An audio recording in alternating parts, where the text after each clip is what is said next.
ನಮಸ್ಕಾರ 70 ವರ್ಷ 23 ಹಗರಣ ಕೈಗೆ ಅಂಟಿದ್ದೆಷ್ಟು ಕಪ್ಪು ಚುಕ್ಕೆ Nehru to Rahul jeep to chopper scam ಅಜ್ಜನ ನ್ಯಾಷನಲ್ ವ್ಯೂಹದಲ್ಲಿ ಮೊಮ್ಮಗನೇ ಸಿಲುಕಿದ ಹೇಗೆ ಕಳೆದ 70 ವರ್ಷಗಳಲ್ಲಿ ಕಾಂಗ್ರೆಸ್ನ ಬ್ರಹ್ಮಾಂಡ ಭ್ರಷ್ಟಾಚಾರದ ಬಗ್ಗೆ ಹೇಳ್ತಾ ಹೋದ್ರೆ ಲಿಸ್ಟ್ ಮುಗಿಯೋದಿಲ್ಲ ಜವಾಹರ್ಲಾಲ್ ನೆಹರು ಇಂದಿರಾ ಗಾಂಧಿ ರಾಜೀವ್ ಗಾಂಧಿ ರಾಹುಲ್ ಗಾಂಧಿ ಹೀಗೆ ಗಾಂಧಿ ವಂಶದವರ ಹೆಸರು ಒಂದಲ್ಲ ಒಂದು ಪ್ರಕರಣದಲ್ಲಿ ಕೇಳಿ ಬಂದಿದೆ ಇದೇ ಈ ಹೊತ್ತಿನ ಫೋಕಸ್ 18 ಕಾಂಗ್ರೆಸ್ ಮತ್ತು 23 ಹಗರಣಗಳು ನಾನು ಚೈತ್ರರಾಜ್ 70 ವರ್ಷ 23 ಹಗರಣ ಕೈಗೆ ಅಂಟಿದ್ದಷ್ಟು ಕಪ್ಪು ಚುಕ್ಕೆ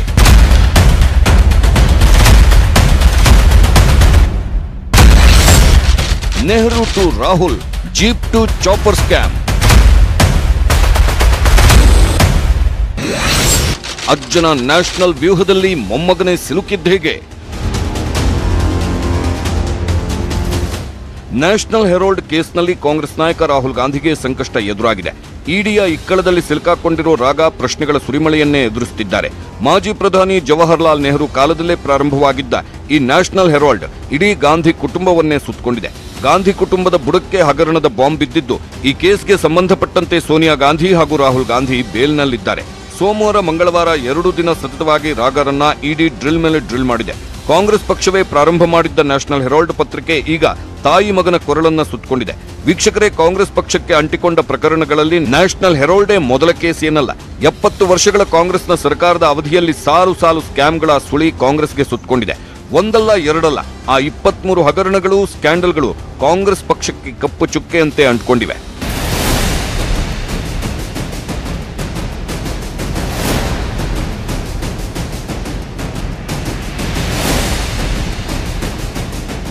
ಭಾರತದ ಅತ್ಯಂತ ಹಳೆಯ ರಾಜಕೀಯ ಪಕ್ಷವಾದ ಕಾಂಗ್ರೆಸ್ ತನ್ನ ಆಡಳಿತದ ಅವಧಿಯಲ್ಲಿ ನಿರಂತರವಾಗಿ ಹಗರಣಗಳಿಗೆ ಅವಕಾಶ ಕೊಟ್ಟಿದೆ ಅನ್ನೋ ಆರೋಪವಿದೆ ಕಾಂಗ್ರೆಸ್ನ ಹಲವಾರು ಉನ್ನತ ನಾಯಕರು ಬಹುಕೋಟಿ ಹಗರಣಗಳಲ್ಲಿ ಸಿಲುಕಿದ ಆರೋಪ ಎದುರಿಸುತ್ತಿದ್ದಾರೆ ಲಕ್ಷದಿಂದ ಹಿಡಿದು ಕೋಟಿವರೆಗಿನ ಕರಾಳ ಜಾಲದ ಹಿಟ್ ಲಿಸ್ಟ್ನಲ್ಲಿ ಕೈ ನಾಯಕರ ಹೆಸರಿದೆ ಇನ್ನೂ ಅಚ್ಚರಿ ಅಂದ್ರೆ ಮಾಜಿ ಪ್ರಧಾನಿ ಜವಾಹರ್ಲಾಲ್ ನೆಹರು ಇಂದಿರಾ ಗಾಂಧಿ ರಾಜೀವ್ ಗಾಂಧಿ ಈಗ ಸೋನಿಯಾ ಗಾಂಧಿ ರಾಹುಲ್ ಗಾಂಧಿ ಇಡೀ ಗಾಂಧಿ ಕುಟುಂಬದ ಹೆಸರೇ ಹಗರಣಗಳ ಸುನಾಮಿಯಲ್ಲಿ ಕೇಳಿ ಬಂದಿದೆ ಜೀಪ್ ಟು ಚಾಪರ್ ಸ್ಕ್ಯಾಮ್ ಕೋಲ್ ಹಗರಣದಿಂದ 2G ಸ್ಪೆಕ್ಟ್ರಮ್ ಕಾಮನ್ವೆಲ್ತ್ ಟು ನೀರಾವರಿ ಹೀಗೆ ಹೇಳ್ತಾ ಹೋದ್ರೆ ಹನುಮಂತನ ಬಾಲದ ರೀತಿ ಲಿಸ್ಟ್ ಬೆಳೀತಾನೆ ಹೋಗುತ್ತೆ ಈಗ ಕಾಂಗ್ರೆಸ್ನ ಪಡಸಾಲಿಯಲ್ಲಿ ನ್ಯಾಷನಲ್ ಹೆರಾಲ್ಡ್ ಪ್ರಕರಣ ಧಗಧಗ ಜ್ವಾಲಿಯಂತೆ ಹೊತ್ತಿ ಉರಿಯುತ್ತಿದೆ ಕಾಂಗ್ರೆಸ್ನ ಹಗರಣಗಳ ಹಿಸ್ಟ್ರಿ ಬಗ್ಗೆ ನಿಮಗೆ ಕಂಪ್ಲೀಟ್ ಡೀಟೇಲ್ಸ್ ಕೊಡ್ತೀವಿ ಮೊದಲು ಈಗ ಇಡೀ ದೇಶದಲ್ಲೇ ಭಾರಿ ಸಂಚಲನ ಸೃಷ್ಟಿಸಿರೋ ಸದ್ದು ಮಾಡ್ತಿರೋ ಕಿಚ್ಚು ಹೊತ್ತಿಸಿರೋ ನ್ಯಾಷನಲ್ ಹೆರಾಲ್ಡ್ ಪ್ರಕರಣದ ಬಗ್ಗೆ ಕ್ವಿಕ್ ಲುಕ್ ತೋರಿಸ್ತೀವಿ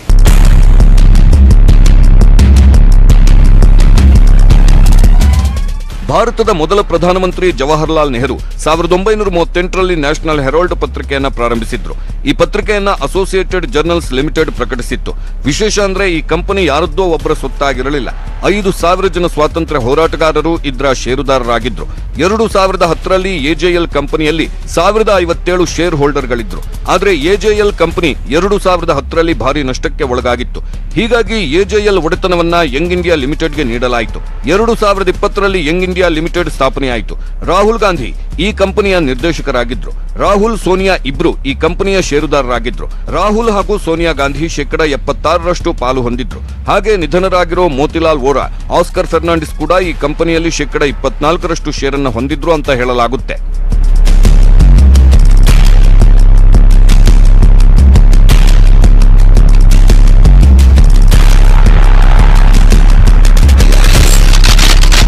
ಅಕ್ರಮ ಹಣ ವರ್ಗಾವಣೆ ಕೇಸ್ ದಾಖಲು ಎಜೆಎಲ್ ಷೇರುಗಳನ್ನ ಯಂಗ್ ಇಂಡಿಯಾಗೆ ವರ್ಗಾವಣೆ ಮಾಡಿದ್ದಕ್ಕೆ ಎಜೆಎಲ್ನ ಮೂಲ ಷೇರುದಾರರು ವಿರೋಧ ವ್ಯಕ್ತಪಡಿಸಿದ್ರು ಯಂಗ್ ಇಂಡಿಯಾ ಎಜೆಎಲ್ನ ಸ್ವಾಧೀನಪಡಿಸಿದಾಗ ಯಾವುದೇ ಒಪ್ಪಿಗೆ ಪಡೆದಿಲ್ಲ ನೋಟಿಸ್ ನೀಡಿಲ್ಲ ಅನ್ನೋ ಆರೋಪ ಕೇಳಿ ಬಂದಿತ್ತು ಆಗಲೇ ನೋಡಿ ವಿವಾದ ಭುಗಿಲೇಳಿತು 2012ರಲ್ಲಿ ನ್ಯಾಷನಲ್ ಹೆರಾಲ್ಡ್ ಪ್ರಕರಣದಲ್ಲಿ ಸೋನಿಯಾ ಗಾಂಧಿ ಹಾಗೂ ರಾಹುಲ್ ಗಾಂಧಿ ಸೇರಿದಂತೆ ಇನ್ನೂ 3 ನಾಯಕರ ವಿರುದ್ಧ ಬಿಜೆಪಿ ನಾಯಕ ಹಾಗೂ ವಕೀಲ ಸುಬ್ರಮಣಿಯನ್ ಸ್ವಾಮಿ ದೂರು ನೀಡಿ ಕೇಸ್ ದಾಖಲಾಗುವಂತೆ ಮಾಡಿದ್ರು 2,000 ಕೋಟಿಗೂ ಹೆಚ್ಚು ಆಸ್ತಿ ಮತ್ತು ಲಾಭ ಗಳಿಸಲು ನಿಷ್ಕ್ರಿಯ ಮುದ್ರಣ ಮಾಧ್ಯಮದ ಈ ಆಸ್ತಿಯನ್ನ ಯಂಗ್ ಇಂಡಿಯಾ ಲಿಮಿಟೆಡ್ ಅಕ್ರಮವಾಗಿ ಸ್ವಾಧೀನಪಡಿಸಿಕೊಂಡಿದೆ ಎಂದು ಆರೋಪಿಸಿದ್ರು 2014ರಲ್ಲಿ ಬಿಜೆಪಿ ಸರ್ಕಾರ ಕೇಂದ್ರದಲ್ಲಿ ಅಧಿಕಾರಕ್ಕೆ ಬಂದಾಗ ಇಡಿ ತನಿಖೆ ಆರಂಭಿಸಿತ್ತು ಇದೇ ಪ್ರಕರಣಕ್ಕೆ ಸಂಬಂಧಿಸಿದಂತೆ ಸೋನಿಯಾ ಹಾಗೂ ರಾಹುಲ್ ಕೋರ್ಟ್ ಮೆಟ್ಟಿಲೇರಿದ್ರು.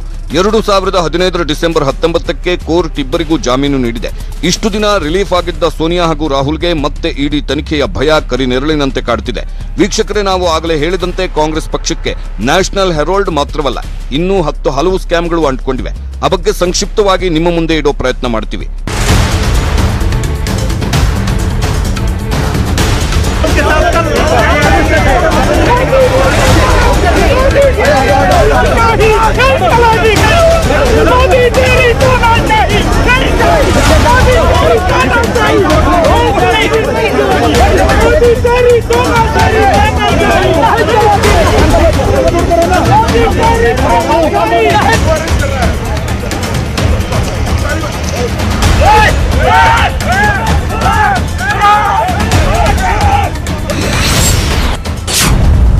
ವರ್ಷ 1948 ದೇಶದ ಮೊಟ್ಟ ಮೊದಲ ಜೀಪ್ ಹಗರಣ, 80 ಲಕ್ಷ ಅವ್ಯವಹಾರ. ಸ್ವಾತಂತ್ರ್ಯದ ಹೊಸ್ತಿಲಲ್ಲೇ ನಡೆದ 1948ರ ಜೀಪ್ ಖರೀದಿ ಹಗರಣ ಸ್ವತಂತ್ರ ಭಾರತ ಕಂಡ ಮೊದಲ ಬಹುದೊಡ್ಡ ಭ್ರಷ್ಟಾಚಾರ ಪ್ರಕರಣ. ಈ ಹಗರಣದಲ್ಲಿ ಪ್ರಮುಖವಾಗಿ ಕೇಳಿಬಂದ ಹೆಸರು ಅಂದ್ರೆ ಇಂಗ್ಲೆಂಡ್ನಲ್ಲಿ ಭಾರತದ ರಾಯಭಾರಿಯಾಗಿದ್ದ ವಿ.ಕೆ. ಕೃಷ್ಣ ಮೆನನ್ ಹೆಸರು. ಅಷ್ಟಕ್ಕೂ ಏನಿದು ಜೀಪ್ ಹಗರಣ ಅನ್ನೋದನ್ನ ನೀವು ತಿಳಿದುಕೊಳ್ಳಬೇಕು.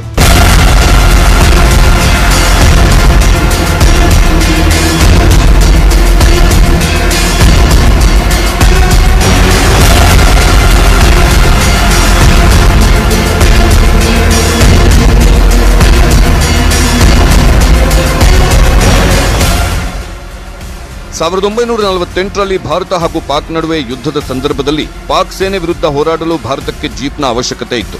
ಆಗ ಕೃಷ್ಣ ಮೆನನ್ 2000 ನವೀಕರಿಸಿದ ಜೀಪ್ಗಳಿಗೆ ಆರ್ಡರ್ ಮಾಡಿದ್ರು. ಶಿಷ್ಟಾಚಾರ ಉಲ್ಲಂಘಿಸಿ ಭಾರತೀಯ ಸೇನೆಗಾಗಿ ಜೀಪ್ ಖರೀದಿಸಲು ಖಾಸಗಿ ಕಂಪನಿಯೊಂದಿಗೆ ವ್ಯವಹಾರ ಮಾಡಿದ್ರು.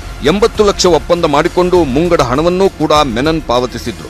ಯಾವುದೇ ಪೂರ್ವ ತಪಾಸಣೆ ಮಾಡದೆ, ಪ್ರಮಾಣ ಪತ್ರವಿಲ್ಲದೆ ಜೀಪ್ಗೆ ಹಸಿರು ನಿಶಾನೆ ನೀಡಿದ್ರು ಮೆನನ್. 155 ಜೀಪ್ಗಳು ಭಾರತವನ್ನ ತಲುಪಿತ್ತು. ಯಾವ ಜೀಪ್ಗೂ ಕಾರ್ಯಕ್ಷಮತೆಯ ಗುಣಮಟ್ಟವಿರಲಿಲ್ಲ.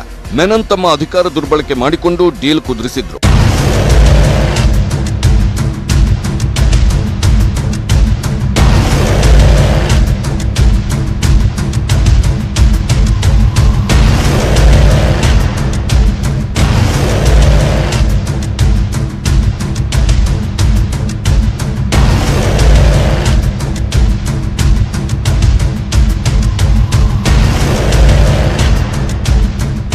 ಕೇವಲ $600 ಬಂಡವಾಳ ಹೊಂದಿದ್ದ ಕಂಪನಿಯೊಂದಿಗೆ ಕೃಷ್ಣ ಮೆನನ್ $1,72,000 ಮೊತ್ತದ ಒಪ್ಪಂದ ಮಾಡಿಕೊಂಡಿದ್ರು. ಅಲ್ಲದೆ ಯಾವುದೇ ಪೂರ್ವ ತಪಾಸಣೆ ಇಲ್ಲದೆ ಹಾಗೂ ಪ್ರಮಾಣ ಪತ್ರವಿಲ್ಲದೆ ಒಟ್ಟು ಪಾವತಿಯ 65% ಈ ಕಂಪನಿಗೆ ಪಾವತಿ ಮಾಡಲಾಗಿತ್ತು. ಈ ಪ್ರಕರಣದಲ್ಲಿ ಪ್ರಧಾನಿ ಜವಾಹರ್ಲಾಲ್ ನೆಹರು ಅವರ ಕೈವಾಡ ಇದೆ ಅಂತಾನೂ ಆರೋಪಿಸಲಾಗಿತ್ತು. ಮೆನನ್ ಮಾಡಿಕೊಂಡ ಒಪ್ಪಂದದಿಂದ ಉಂಟಾದ ನಷ್ಟದ ಪರಿಹಾರವನ್ನ ಅಂದಿನ ಭಾರತ ಸರ್ಕಾರವೇ ತುಂಬಿತ್ತು ಕೂಡ. ಸ್ವಾತಂತ್ರ್ಯ ನಂತರ ಭಾರತದಲ್ಲಿ ನಡೆದ ಮೊಟ್ಟಮೊದಲ ಭ್ರಷ್ಟಾಚಾರ ಸಂಸತ್ನಲ್ಲಿ ಭಾರಿ ಸಂಚಲನ ಸೃಷ್ಟಿಸಿತ್ತು.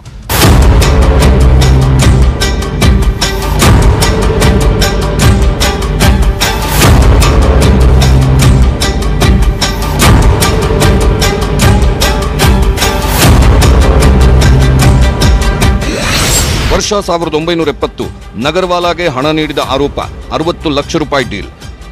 1971ರಲ್ಲಿ ದೆಹಲಿಯ ಸಂಸತ್ ರಸ್ತೆಯಲ್ಲಿನ ಸ್ಟೇಟ್ ಬ್ಯಾಂಕ್ಗೆ ಒಂದು ಕರೆ ಬಂದಿತ್ತು. ನಗರ್ವಾಲಾ ಅನ್ನೋರಿಗೆ 60 ಲಕ್ಷ ರೂಪಾಯಿ ನೀಡುವಂತೆ ಇಂದಿರಾ ಗಾಂಧಿ ಹೆಸರಿನಲ್ಲಿ ಫೋನ್ ಕರೆ ಬಂದಿತ್ತು. ಅದರ ಆಧಾರದ ಮೇಲೆ ಬ್ಯಾಂಕ್ನ ಹೆಡ್ ಕ್ಯಾಶಿಯರ್ 60 ಲಕ್ಷ ರೂಪಾಯಿ ನೀಡಿದ್ರಂತೆ. ನಂತರ ಇದು ನಕಲಿ ಅಂತ ಗೊತ್ತಾಗಿದೆ. ಈ ಪ್ರಕರಣದಲ್ಲಿ ರೆಬೆಲ್ ಮಾಜಿ ಪ್ರಧಾನಿ ಇಂದಿರಾ ಗಾಂಧಿಗೂ ಸಂಕಷ್ಟ ಎದುರಾಗಿತ್ತು. ವರ್ಷ 1986 ಬೋಫೋರ್ಸ್ ಹಗರಣ, 60 ಕೋಟಿ ರೂಪಾಯಿ ಕಿಕ್ ಬ್ಯಾಕ್ ಆರೋಪ.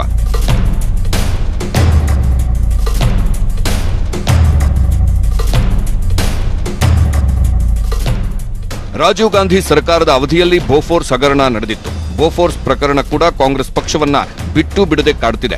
ಬೋಫೋರ್ಸ್ ಹಗರಣ ನಿಂತಿರುವುದು ಫಿರಂಗಿಯ ಗುಣಮಟ್ಟದ ಕುರಿತಂತೆ ಅಲ್ಲ. 1986ರಲ್ಲಿ ಸ್ವಿಟ್ಜರ್ಲೆಂಡ್ನ ಬೋಫೋರ್ಸ್ ಸಂಸ್ಥೆಯೊಂದಿಗೆ ಫಿರಂಗಿ ಖರೀದಿಸುವ ಸಂಬಂಧ 1500 ಕೋಟಿ ರೂಪಾಯಿಗಳ ಒಪ್ಪಂದ ಮಾಡಿಕೊಂಡಿತ್ತು.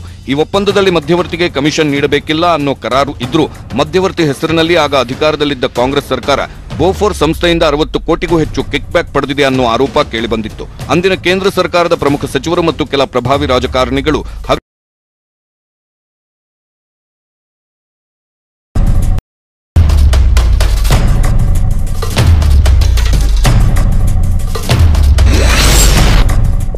ಪ್ರಕರಣದಲ್ಲಿ ರಾಜೀವ್ ಗಾಂಧಿ ಹೆಸರು ತಳುಕು.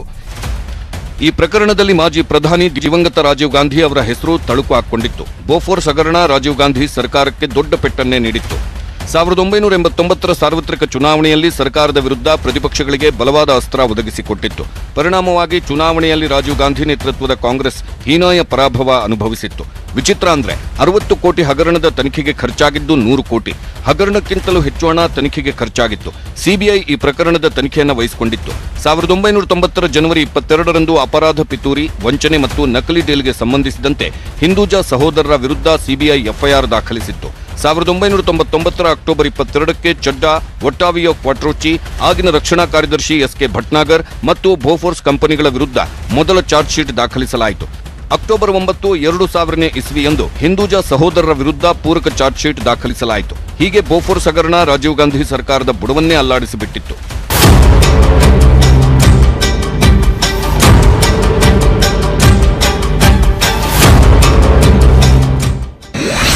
ವರ್ಷ 2007 ಯುಪಿಎ ಸರ್ಕಾರಕ್ಕೆ ಉರುಳಾಗಿದ್ದ 2G ಸ್ಪೆಕ್ಟ್ರಮ್ 1.76 ಲಕ್ಷ ಕೋಟಿ ರೂಪಾಯಿ ಅವ್ಯವಹಾರ.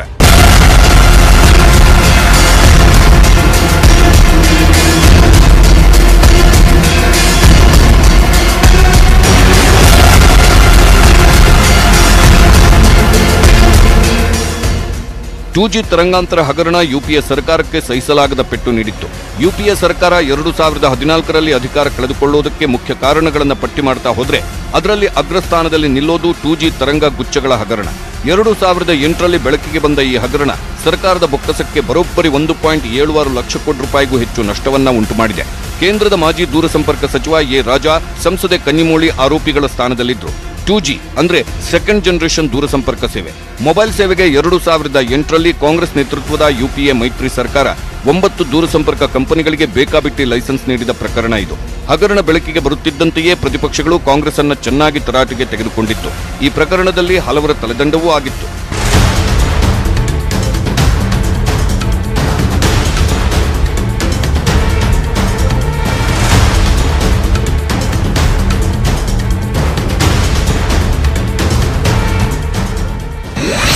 ನವೆಂಬರ್ 2, 2007 ಸುತ್ತಿಕೊಂಡ ಅಕ್ರಮದ ಉರುಳು.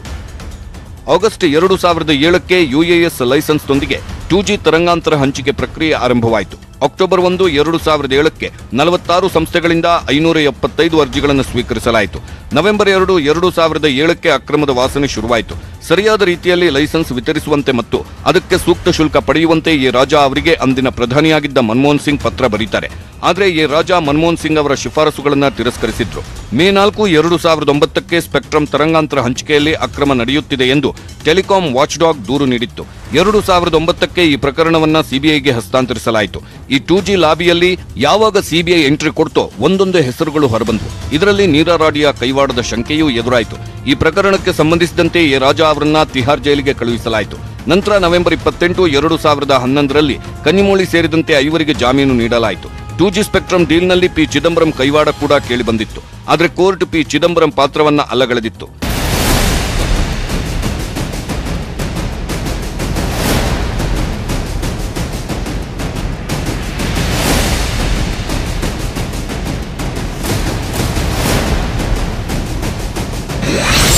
ವರ್ಷ 2012 ಕಲ್ಲಿದ್ದಲು ಹಗರಣ 1.86 ಲಕ್ಷ ಕೋಟಿ ರೂಪಾಯಿ ಭ್ರಷ್ಟಾಚಾರ.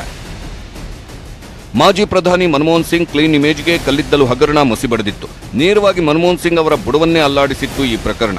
ಕಲ್ಲಿದ್ದಲು ಹಗರಣ ಮಸಿ ಕಾಂಗ್ರೆಸ್ ಪಕ್ಷವನ್ನ ಆವರಿಸಿಕೊಂಡಿತ್ತು. ಸರ್ಕಾರಿ ಉದ್ಯಮಕ್ಕೆ ಮೀಸಲಾಗಿದ್ದ ಕಲ್ಲಿದ್ದಲು ಘಟಕವನ್ನ ಬಿರ್ಲಾ ಒಡೆತನದ ಹಿಂಡಾಲ್ಕೋಗೆ ಹಂಚಿಕೆ ಮಾಡಿದ ಪ್ರಕರಣದಲ್ಲಿ ಮಾಜಿ ಪ್ರಧಾನಿ ಮನಮೋಹನ್ ಸಿಂಗ್ ಆರೋಪಿ ಸ್ಥಾನದಲ್ಲಿ ನಿಂತಿದ್ರು. ಕಲ್ಲಿದ್ದಲು ಖಾತೆಯನ್ನು ನಿರ್ವಹಿಸಿದ್ದ ಮನಮೋಹನ್ ಸಿಂಗ್ ಸಾರ್ವಜನಿಕ ಸ್ವಾಮ್ಯದ ಲಿಗ್ನೈಟ್ಗೆ ನೀಡಬೇಕಿದ್ದ ಗಣಿಯನ್ನ ಖಾಸಗಿ ಕಂಪನಿಗೆ ಹಂಚಿಕೆ ಮಾಡಿದ್ದ ಫೈಲ್ಗೆ ಗ್ರೀನ್ ಸಿಗ್ನಲ್ ನೀಡಿದ್ರು. ಇದರಿಂದ ಸರ್ಕಾರಿ ಬೊಕ್ಕಸಕ್ಕೆ ಭಾರೀ ಪ್ರಮಾಣದ ನಷ್ಟವಾಗಿದೆ ಅನ್ನೋ ದೂರು ಕೇಳಿಬಂದಿತ್ತು. ಇದರಿಂದ 2000 ಮೆಗಾವ್ಯಾಟ್ ವಿದ್ಯುತ್ ಉತ್ಪಾದಿಸುವ ಲಿಗ್ನೈಟ್ ಯೋಜನೆ ಸ್ಥಗಿತಗೊಂಡಿತ್ತು. ತಲಬಿರ ಘಟಕದ ಹಂಚಿಕೆ ಮಾಡುವಂತೆ ಕೋರಿ ಉದ್ಯಮಿಯೊಬ್ಬರು 2005 ಮೇ 7ರಂದು ಪ್ರಧಾನಿಗೆ ಪತ್ರ ಬರೆದಿದ್ರು. 2012ರ ಸಿಎಜಿ ವರದಿ ನಂತರ ಕಲ್ಲಿದ್ದಲು ಘಟಕಗಳ ಹಂಚಿಕೆ ಅಕ್ರಮಗಳು ಬೆಳಕಿಗೆ ಬಂದಿದ್ದವು. ಸ್ಪರ್ಧಾತ್ಮಕ ಬಿಡ್ಡಿಂಗ್ ನಡೆಸದೆ ಕಲ್ಲಿದ್ದಲು ಗಣಿಗಳನ್ನ ಮನಸ್ಸಿಗೆ ಬಂದವರಿಗೆ ಸರ್ಕಾರ ನೀಡಿತ್ತು. ಹಗರಣ ಸಂಬಂಧ ವಿಚಾರಣೆ ಕೈಗೆತ್ತಿಕೊಂಡಿದ್ದ ಕೋರ್ಟ್ ಸರ್ಕಾರ ಕಳೆದ 2 ದಶಕಗಳಲ್ಲಿ ವಿತರಿಸಿದ್ದ 214 ಕಲ್ಲಿದ್ದಲು ಘಟಕಗಳ ಹಂಚಿಕೆಯನ್ನೇ ರದ್ದು ಮಾಡಿತ್ತು.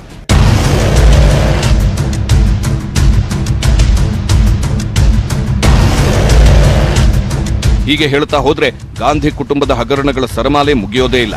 ಕಾಂಗ್ರೆಸ್ನ 70 ವರ್ಷದ ಆಡಳಿತದಲ್ಲಿ ಈ ಸ್ಕ್ಯಾಮ್ನ ಬ್ರಹ್ಮಾಂಡ ಭ್ರಷ್ಟಾಚಾರದಿಂದ ಸರ್ಕಾರದ ಬೊಕ್ಕಸಕ್ಕೆ ನಷ್ಟವಾದ ಹಣದ ಬಗ್ಗೆ ಕೇಳಿದ್ರೆ ನೀವು ಬಿಟ್ಟ ಕಣ್ಣು ಬಿಟ್ಟಂತೆ ನೋಡ್ತೀರಾ.